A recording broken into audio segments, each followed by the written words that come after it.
Ya. Jadi menurut Kak Dewi apa sih tantangan di era penjualan sekarang ini? Menurut Kak Dewi nih. Oh, iya. Rumah subsidi Hasa istana di sini mimpi jadi nyata. Hai hai hai, selamat datang di podcast Marsha Talks Properti Zaman Now. Ngobrol santai full insight. Nah, teman-teman kembali lagi bersama saya Yiswa, host Marsha Talks Properti Zaman Now. Nah, di samping saya sudah ada narasumber kita pada episode kali ini ya. Jadi namanya ini adalah Kak Dewi, teman-teman. Halo Kak Dewi. Halo Kak Iswa, halo semuanya. Oke, baik teman-teman. Jadi di episode kali ini kita akan bahas soal bagaimana sih penjualan di era penuh distraksi. Nah, sekarang ini hidup kita penuh distraksi, Kak Dewi. Banyaknya notif yang masuk di HP, misalnya itu TikTok, IG, dan lain-lain. Nah, ini menurut Kak Dewi, apa yang paling berubah di dunia penjualan ini? Oh iya Kak Iswa, kalau perubahan yang paling jelasnya itu ada di perhatian manusianya. Sekarang nih teman-teman, orang-orang itu gampang banget ke distract. Misalnya scroll yang nggak berhenti, notifikasi yang masuk terus, dan keputusan mereka buat lanjut atau skip itu bisa terjadi dalam waktu beberapa detik. Yang biasanya sekarang orang bilang itu 3 detik pertama. Gitu Kak Iswa. Oh, jadi seperti itu ya, Kak Dewi. Iya. Jadi menurut Kak Dewi apa sih tantangan di era penjualan sekarang ini? Menurut Kak Dewi nih? Oh iya. Nah, kalau tantangannya itu biasanya di pemahaman penjualannya gitu Kak Iswa. Banyak orang yang jualan tapi mereka nggak tahu audiensnya itu siapa gitu loh.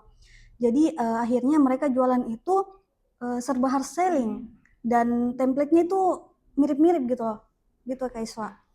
Jadi benar banget teman-teman yang dikatakan oleh Kak Dewi tadi. Jadi jangan lupa, jangan takut gitu untuk mengasah skill lagi, menunjukkan skill, kreativitas kita dalam proses penjualannya kita. Apalagi kita di dunia properti ya misalnya. Jadi strategi penjualan yang seperti apa nih yang cocok untuk di dunia properti sekarang ini biar lebih hook atau lebih kena ke customer gitu, Kak Dewi. Oke, Kak Iswa. Jadi kalau untuk berbicara tentang strategi, bagaimana cara kita membangun koneksi dengan customer gitu atau dengan audiens gitu. Yang pertama itu dengan cara kita harus buat konten yang tentang testimoni pelanggan. Jangan cuma bikin konten yang kayak lempar promo kayak gitu. Terus yang kedua, kita kasih edukasi tapi harus secara rutin. Nah, yang ketiga, kita harus membangun personal branding supaya orang-orang itu tahu karakter kita itu seperti apa gitu loh Kak Iswa. Oke, baik. Jadi ini bukan tentang soal bagaimana kita langsung menjual ya, teman-teman. Kita tidak langsung menjual produk.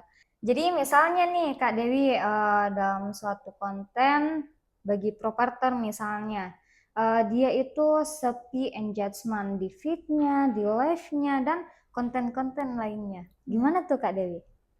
Kalau yang kayak gitu sih mungkin salahnya di penjualannya itu mereka terlalu fokus sama produk. Misalnya terlalu fokus sama harga, terus dia juga terlalu fokus sama ukuran, lokasi. Nih, padahal orang-orang itu lebih fokus cari itu yang sesuai sama masalah mereka. Misalnya mereka susah cari rumah yang dekat dari kantornya gitu.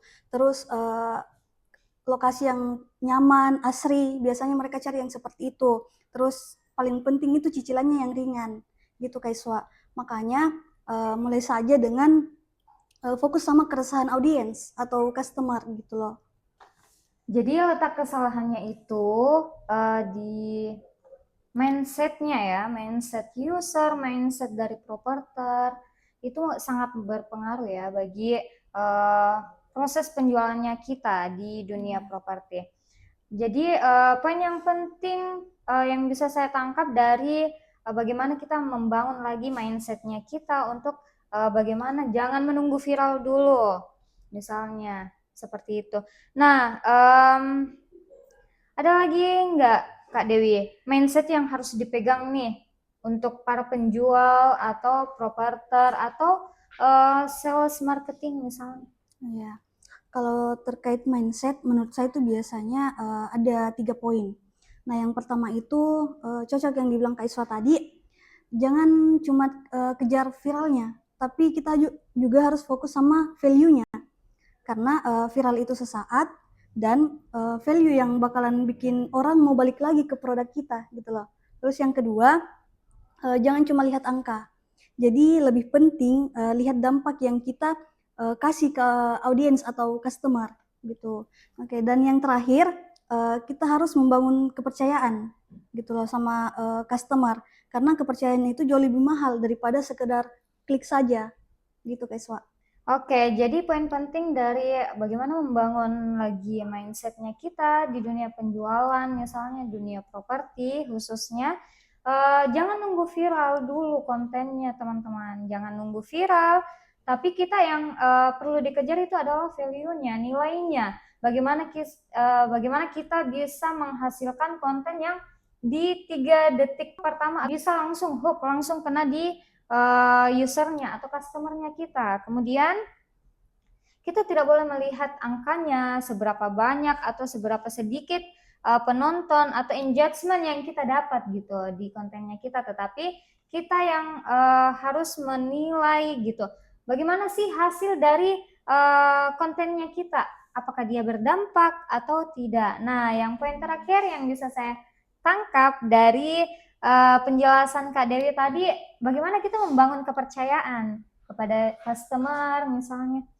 Ya, mungkin itu dulu ya untuk bincang-bincang kita di episode kali ini. Jadi saya ucapkan terima kasih atas kunjungannya di podcast Marsha Talks nih Kak Dewi. Semoga di episode selanjutnya Kak Dewi bisa hadir kembali sebagai narasumber kita di pembahasan selanjutnya. Jadi, jangan lupa untuk nonton terus Marsha Talks Properti Zaman Now. Ngobrol santai full insect. See you di episode selanjutnya.